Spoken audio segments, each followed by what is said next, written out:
Hello and welcome back to Core Ideas, the podcast interested in all things related to lake sediments and paleolimnology. My name is Adam Jeziorski, and as always, I'm here with my good friend Josh Steenpun. How are you, Adam? I'm doing pretty good. Kind of in good mood. This is going to be episode 46. 46, I know. I'm doing it for a while. We're back to our remote recording. We did episodes 44 and 45 face-to-face. I keep saying live. Obviously, it's not live. We recorded them weeks ago. But back to our standard operating procedure. But still, some exciting things going on the show, and excited to jump into them. Yeah, and we're at the start of another new academic year, and we're in I guess at least according to our anniversary episode, a new VARV. So a new arc. That's right. Yeah. Exactly. And we gave a preview, I guess, in the last episode. We did. That's true. It's time to dive into the reading lists. Did we say what the first reading? I've already forgotten. It's been a little while since we recorded. Do we give a hint as to what the first list would be? I don't think we did, but how about we, give the whole preamble. It's not required listening the previous episode, but we're starting a new arc, and this one is going to be quite a little bit different. We did preview it in our recap. But the theme of this arc is going to be reading lists. And basically what we think are the 5 or so key papers that could introduce a new student to the relevant literature of a particular topic. And these are all going to have a paleo focus course. They're not intended to be comprehensive lists because, of course, it's only 5 papers, but just more a case of primers for deeper dives into the relevant literature. Perfect timing. Lots of new master students starting, undergraduate thesis students starting, people joining paleolimnology for a PhD that did something totally different as a master's, or just to remind yourself and get a different perspective on what might be some papers as chosen by 2 guys on the internet. So yeah. And our biases are on our sleeves. Very much so. And we are unapologetic in terms of our picks. So where to begin? That's a tough one. We did go back and forth a little bit about this. We'll get into kind of some of our personal background. Those are easy ones to come up with for us. But we were kind of deciding as we went through what would be a good place to jump off. The back catalog of episodes, things we've talked about in the past. And we gave quite a bit of time to dating in terms of the history of paleolimnology series arc, those five episodes plus 1 guest interview, and just how important that dating and the advent of these methods and the refinement of these methods is to paleolimnology at a fundamental level, in order for it to be a quantitative science. So we decided that would be a good place to start. Absolutely. It's definitely a topic that all paleolimnologists have to tackle at some point, and the level of understanding of the underlying concepts can vary tremendously, whether you have a fairly superficial or superficial understanding of the underlying mathematics versus being able to do all the necessary calculations by hand. You will run into both extremes over the course of most graduate degrees. There are people that dive in headfirst, and there are people that run away screaming. And both are acceptable. So if you've not yet decided which of those 2 camps you belong to, we've got the primer to get you going. And if you are in that camp that only wants a little bit of information, you may not need to go too much further than these 5 papers to have a good handle on what's going on. Or it's a good starting point to build out your really robust understanding of the minutia of what is really an interesting topic, but maybe not a one for everyone. Yeah. So let's do it. All right. So I guess if we begin with reading up on data, I guess we can go over the rules again. So the rules are... That's right. 5 papers. Let's remind those. 5 papers, maximum 1 review. And again, these are not necessarily the most first papers, I guess, or the foundational papers. It's a case of developing an understanding. So if we're beginning with reading up on dating, what would you like to begin the list with? Appleby and Oldfield, 1978, Katina, number 5, the first 8 pages. An article titled "The Calculation of Lead-210 Dates, Assuming a Constant Rate of Supply of Unsupported Lead-210 to the Sediment." That's it. You got to start there, right? No. That goes against the whole purpose of these lists. That, despite being absolutely foundational for the development of Lead-210, is not a good starting point or introduction for a new student, especially a new student that does not have a strong mathematics background. When was the last time you read this paper? Yeah. Maybe for my comprehensives, maybe. So it's been referred many times. It is foundational, but page 4 of 8 is nothing but a series of equations. That is true. Important equations, but there's no explanation of what those equations are, really. It's just a series of them. Okay. Yeah. So. Okay, fine. We won't go with that one. Fine. We're looking for a gentle introduction to Lead-210 dating here. So I am going to put forward the chapter in Deeper, Volume 1 as the absolute way to go. So this is Appleby, 2001, Chronostratigraphic Techniques in Recent Sediments.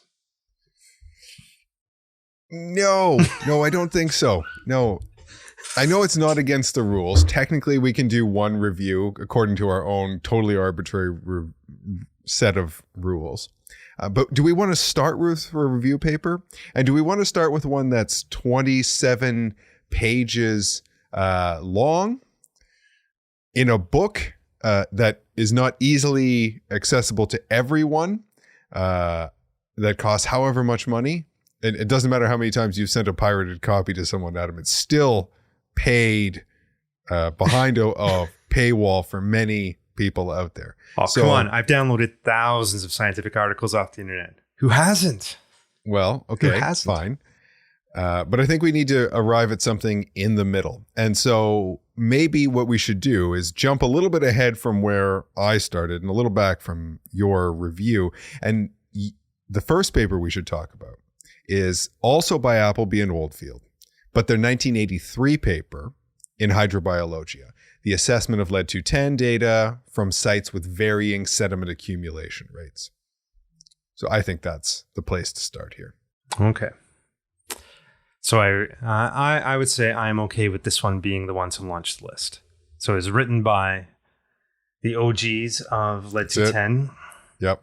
But it is infinitely more approachable than the 1978 mathematical one. It's definitely an article on the CRS model that is targeted more at paleolimnologists more broadly, as opposed to mathematicians / radiochemists that have a interest in paleolimnology. And you can see that in published in Hydrobiologia as opposed to Katina. I think that's how you say it. I've never actually heard it said. I have no idea. I think about it, but we'll go with that. Very much more about getting out this concept to the limnology crowd, the paleolimnology practitioners out there, and very much more accessible overview of how Lead-210 works, radioisotopes of lead as a way of dating sediments, and then specific to the CRS model, which is original to that 78 paper, I think, or around there by Appleby and Oldfield. So yeah, that's a good place to start. I think if you want to go back in time, that's a great place to pretty quickly, because it's not that long of an article. It's only like 6 pages long of paginated text to start your journey. Okay. So third time's a charm. We have now actually, after a couple of false starts, begun the list. And in the spirit of the law of our... both the letter and the spirit, I guess. Fair enough, yeah. So what's next? I think this is a place you could go in a bunch of different directions. And I think this is where we get a little bit into our own... I don't know if it's North American, if it's just the labs that we kind of have worked in, really how broadly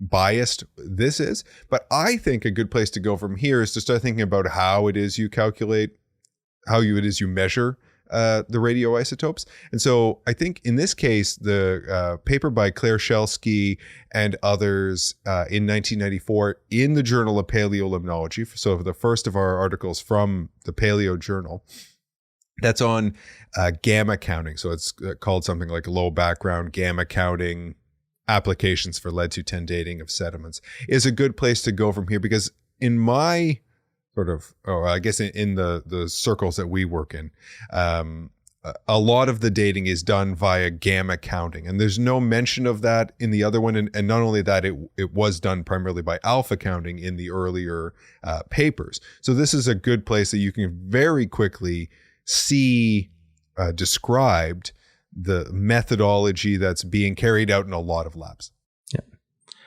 Yeah. And then beyond that, at least even within our own circles, they're using the same kind of actual gamma counter to the model level that was used in the Pearl lab. And so I have passed this paper along many times in the past in terms of these are the methods that we follow, be familiar with them. Yep, definitely.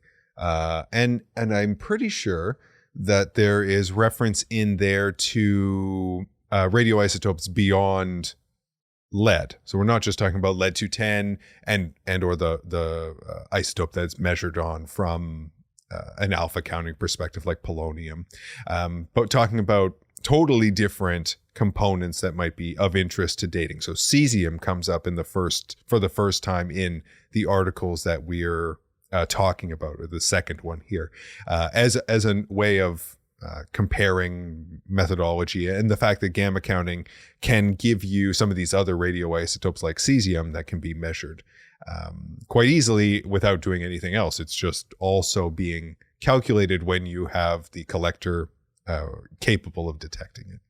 And timing is also probably a factor, because even with the 83 paper, you're pre-Chernobyl at that point. So there's like a kind of like a bit of a search going on at the time, like for the nuclear bomb testing peak of cesium would have been like awareness regarding it. But then all of a sudden it's like, oh, is there going to be a secondary peak now down Definitely. Chernobyl? Yeah.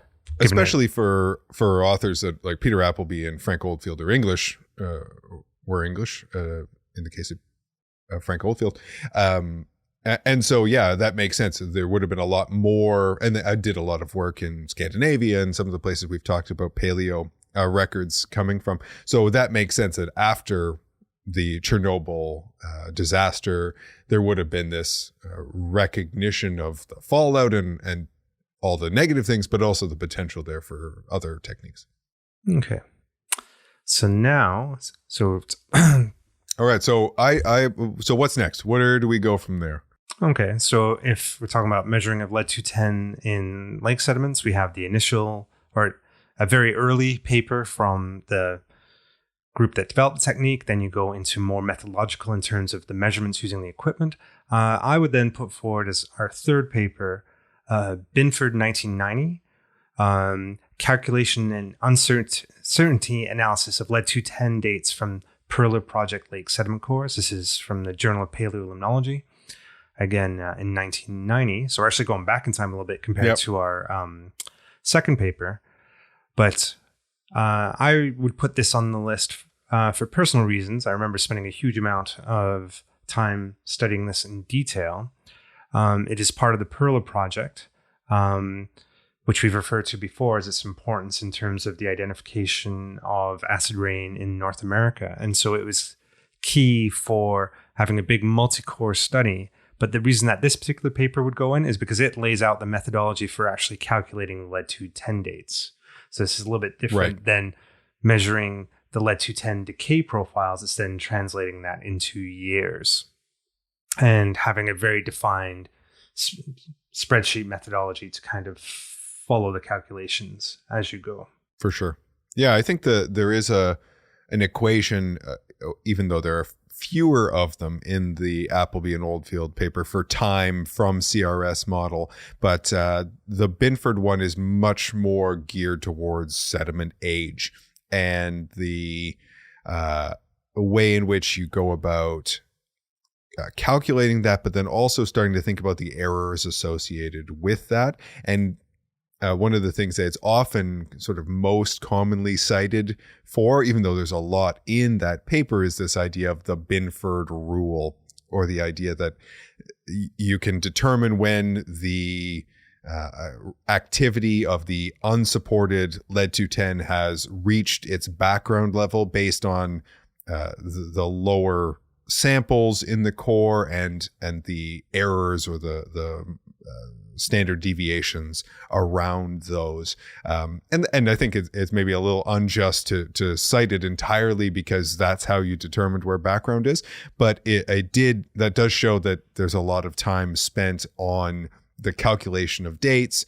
And in order to do that, you really need to look quite carefully at the activity of the whole core. And it's all there to do that. Yeah. And because again, as you start looking at these decay curves, it's an exponential decay curve that is noisy. So the identification of where the bottom is and like, all right, now you've actually hit background is something that, everyone has to wrestle with at some point, is like, where does the noise begin and the signal stop? And depending on where you put that line can definitely have an impact on the dates higher up the core. Definitely. And as Adam said, we definitely have a bit of a soft spot for this paper. For the longest time, I guess, this Fortran code was being used when we were young grad students as a way of actually kind of calculating the dates. Like we were still in this kind of Fortran back calculation in kind of world. But then we spent a lot of time with it, more Adam than me, really, converting it into an R kind of version of the exact Fortran program that was used previous to that as what we used to call our Google time. Yeah. Well, this is kind of funny because I think, we had discussions, and we're going on a bit of an aside here, but talking about computational time, that it was developed, the program was developed in an earlier time where running a program from a DOS prompt was not a big deal for any grad student that was using a computer. But then we were running into a series of, like, the grad students were aging up to a point that there were people entering the lab now that had never seen a DOS prompt before in their entire lives. And we're like, then it's like, here, figure out dating. Oh, and this is the way you do it. This opaque DOS emulator on Windows, then find this file and run this black box inside this black window, and it will spit out the magic numbers. So hang on, I type CD ... and the first time you've ever seen a DOS prompt was to calculate lead-210 dates or to run Tilia or something like that to create a stratigraphy. So it came maybe a couple years too late in some ways. Our arrival in the R sphere and the need for this, and then it was replaced not too long later by a more robust program, totally different, at least in the labs that we'd worked in. But it was a really good way to learn the ins and outs of dating. And R at the same time. And R, yeah, that's right. Anyway, so there we go. Binford, 1990, Journal of Paleolimnology, number 3. All right. Throwing it back to you for number 4. Okay, so also biased, maybe a little bit. We said at the beginning we're wearing our biases on our sleeves. Well, that's right. Yeah, exactly. But I want to be open and transparent about them. A paper also in JOPL, the third and final of our JOPL located papers from 1995 by Jules Blais et al. On. It's hard, when you say that. So we talked about this one's on the initial CRS model. This one's about gamma counting. The paper by Jules in this 95 paper is a little bit different in terms of what it was trying to do and really what was the goal of that. So you should read the title. Oh, yeah. Okay. Sorry. So the title is Evaluation of Lead-210 Dating in Lake Sediments Using Stable Lead, Ambrosia Pollen, and Cesium-137. And it's by Jules, it's by Calf, it's by Jack Cornett. So some really big names, Doug Evans. So some really big names in not paleo, really. I think of all those people, really Jules is the only one who is really a serious, kind of known as a paleolimnologist, although ecotox is obviously there too. But like radiochemists and limnologists. So it's a really broad group of authors. And this is the first of the papers that we've been talking about that really is more of a meta-analysis. It's a very early, relative to some of the more recent work, meta-analysis of results from dating profiles, and then comparing the results based on lead-210 in all of these different kinds of lakes that are, hard water, soft water, those kind of locations, to some of the more, air quotes, faithful markers of time, whether that be the ambrosia pollen rise that we've talked about, the ragweed rise, whether it be stable lead isotopes, which, we know about pollution, releasing lead into the environment from gasoline, those kind of things. And then a dive into cesium. So I think it's a really good paper. It's definitely maybe a little bit easier of a read than some of the other one. There's not a lot of code information. There are certainly equations, but they're not there for, they're from other locations. So I think it's a good one. I agree. Okay. This is going faster than I thought it would. The other thing about that is that it one of the really interesting things that it's often cited for a lot of times is the relationship to cesium. And cesium, they were kind of using it to compare the results of lead, but also gives a window into cesium mobility in different kinds of sediments, hard water, soft water, lake environments, as a way of thinking about cesium and how it may work into your chronology broadly, how you use that to anchor a chronology or to compare. So that's another thing that I think it maybe gets cited even more for. There we go. Yeah, we are moving quite quickly through this, but I don't think that's a bad thing. Like, people, we're not going to read off the abstract. People can go and do that. I think these are, it's greatest hits kind of work. So yeah, these episodes may just be a little shorter, and that's okay too. We can do them twice as fast. All right. A little bit more. You can listen to two. You can listen to two as opposed to one. Yeah. All right. So last one. So this one. So I'm going to say straight off the bat that most of the papers that we've listed before, or all the papers we've listed so far, I have definitely handed to first-year master's students before. But looking at the list, really noticed that the Blade L 1995 is the most recent one. And so that's closing in on 30 years old now, scarily. Yes. So if I was going to do a list today, I would add a much newer one, as in very, very recently just come out. And this would be Baudadal 2022 in Earth Surface Processes and Landforms. I am going to say, let me finish it all. So reading the title, a framework for lead-210 model selection and its application to 37 cores from Eastern Canada to identify the dynamics and drivers of lake sedimentation rates. Again, this is all very central to our own studies in some way, because I know Alex Baud, and I am not involved in this particular paper in any way, shape, or form, but I was involved in the broader project that generated the data, because this came out of the Lake Pulse project we've referred to a couple times on the lakes. And basically, this paper looks at 37 cores that were collected as part of the Lake Pulse project. So it's not really a meta-analysis. These were all collected as part of the same project. Analyze, so same methodology, same year. There's going to be some variation in terms of the some of them are going to be later in the summer. It's not like they're all collected on the same day. But from Eastern Canada, so from the first field season of the Lake Pulse project.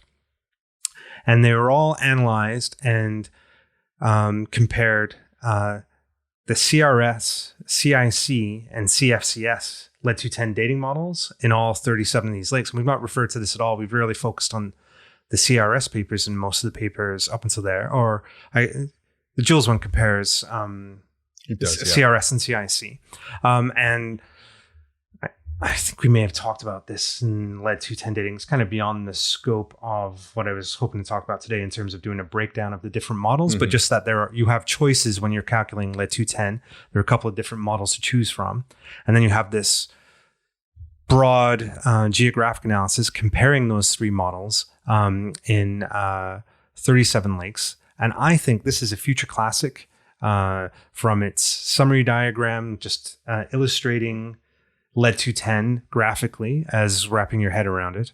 The table comparing the models, the sheer number of cores involved, as a launching point on its own, it gives, because of the nature of these analysis, the reference is cited in there, cite most of the list that we've been talking about so far already. And so I would put this on the desk of any new grad student, paleo grad student thinking about doing anything with lead-210 dating going forward. I couldn't agree more. It's an open access paper, so that makes that, forever accessible. Actually did put this on a reading list for some of our new master students. Had a look at it, saw some of these aren't that fresh. Going to put on this new paper, and I agree. If you never get to the data, like if you only used it for the introduction, the figure, the comparison table of the different models and the key equations for them, you still have a really good up-to-date literature combined with some really well-written summary. So yeah, it's hard to say. Like I have a hard time saying enough good things about this one.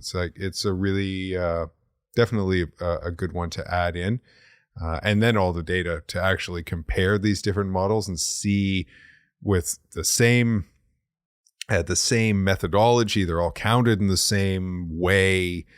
So it's like not a meta-analysis, as Adam said. It's new data, but collected in a consistent manner to allow for this comparison. And yeah, just really good stuff. And it will be cited well. Yeah, and because so often, you don't... especially in my experience, depending on how deep a particular student gets into the dating literature, it's like the CRS model, I can wrap my head around that fairly well. I use that on the core. The CIC model dates may not make so much more sense. I don't really understand why.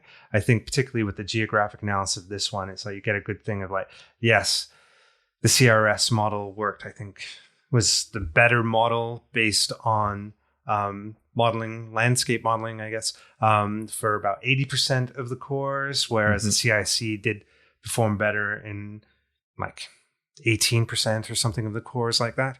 And so just on that level as well, like that sort of model comparison. And, there is this is always the best. There's always going to be some variation in terms of what is the most appropriate.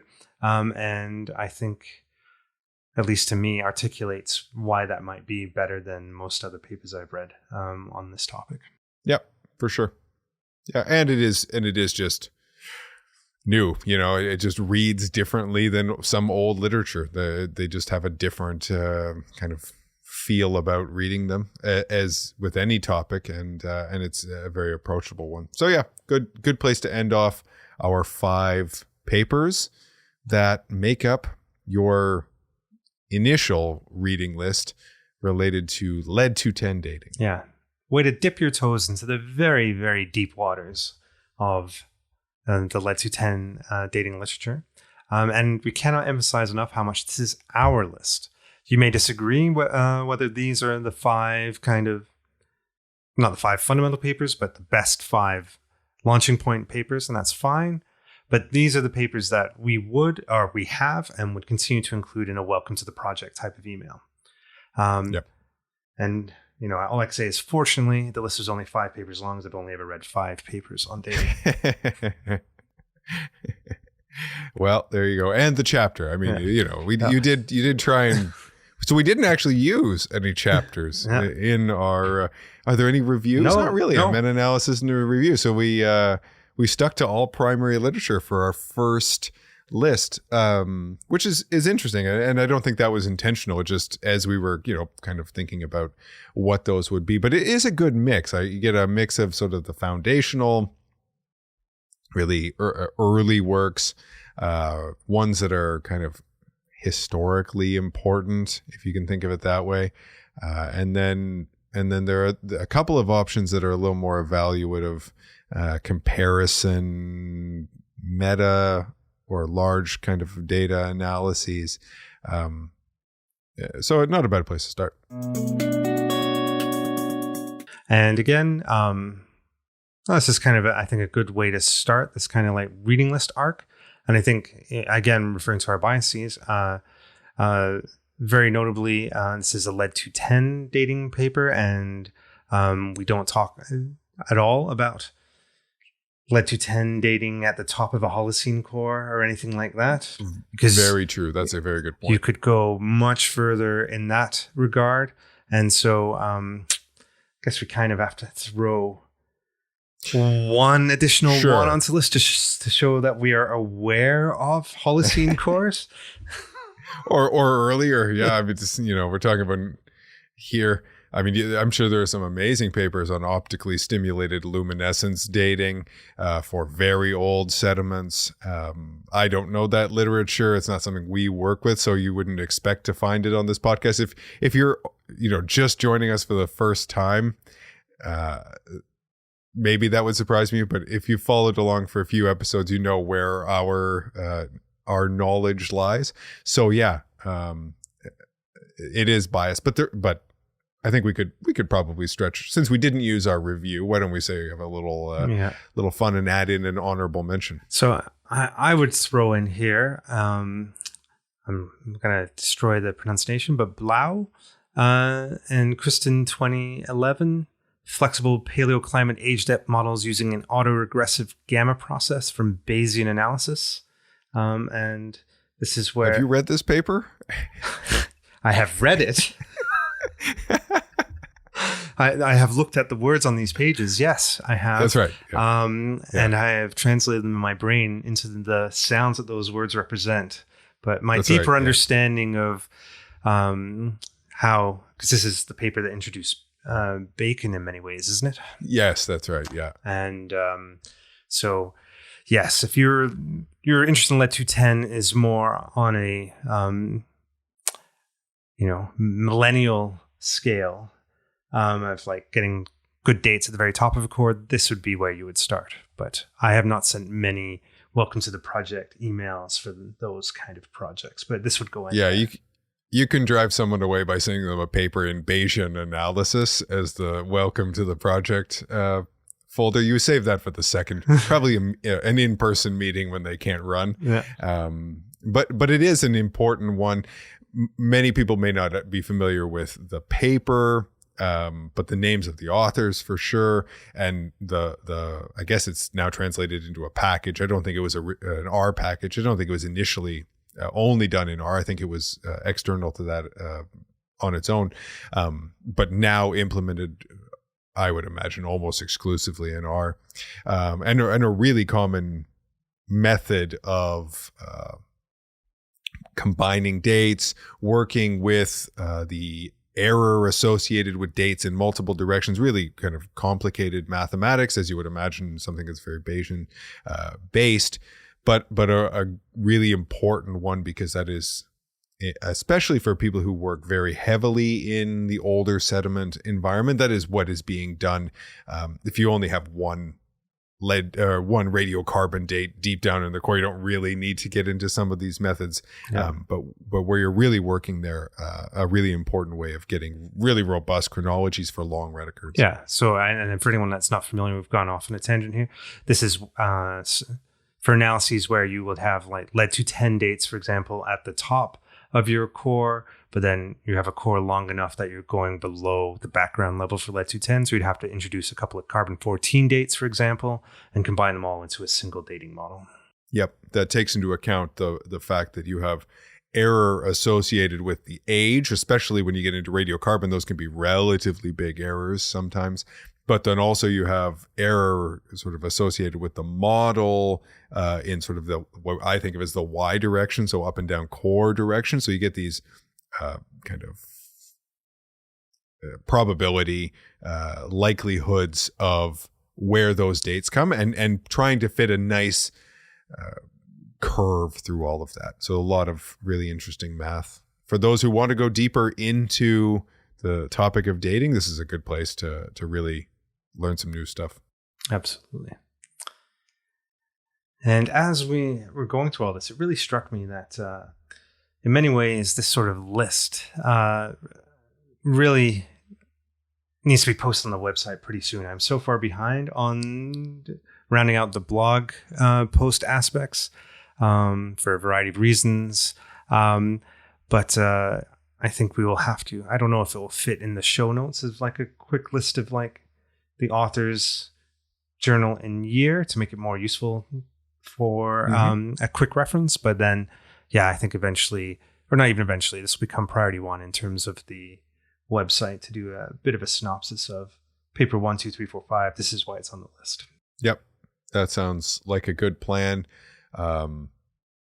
Yeah, because you may want to search them out, and we list off the authors and the year and read through the titles, but that may not be as easy to follow. Yeah. This is an audio format. You can go and find them there, and at least here will be the link to click through. A link to the DOI. You may need to log. Yeah, exactly. You may need to log into your subscription for some of them. Not for the papers. For some, not for the Bowdell. Yeah, and I don't know about the others. I never really thought to look. I think at least one or two of them are open, probably just based on their age. But you should be able to work through finding those because they are in pretty, JLPL is obviously 3 of them. So if you have access to that, you're golden. Good place to start. And there are lots of others that are linked to these. You go to the cross-ref of these papers and see how many times they've been cited. You find some really interesting titles on their own, ones that easily could have been put into the list. Even if they didn't make our cut on a different day, we could have easily done that as well and included those. So a lot of places to grow that list from here. So, all right. So I think that's a successful first list. 5 plus 3, I guess, would be what the official tally would be. And I'll have to figure out what we're going to do next. Yeah, I don't know. Me neither. If you have any suggestions, let us know. Yeah. If there's any topics you'd like to see as potential lists that would be useful to you as you're learning, preparing, whatever it is, just you want to hear our opinion and see how it may differ from your own, let us know and we can definitely put one of those together. Because I think these are fun and we are moving through it a little bit quicker than some of our episodes, which is nice too. Yeah. So, once again, thanks for listening to Core Ideas, the paleolimnology podcast. If you have a question or a comment or a list suggestion, just send us a note. And our email address is coreideaspodcast@gmail.com. On Twitter, the handle is @coreideaspaleo. We read everything that you send us eventually and try and reply to them. Yeah. And an archive of our past episodes and show notes is maintained on our website at coreideas.ajeziorsky.ca. That link is listed, given on our Twitter bio. And if you're so inclined, you can give us a rating, subscribe, leave a comment on Apple Podcasts, Google Play, SoundCloud, wherever you get your favorite podcasts. We love those 5-star ratings. Though, to be honest, we don't care all that much because we're just doing this for fun and we don't get that many anyway. That's it for today. But we'll be back soon to provide another reading list for budding paleolimnologists, sticking to our ethos of pure knowledge without the economy.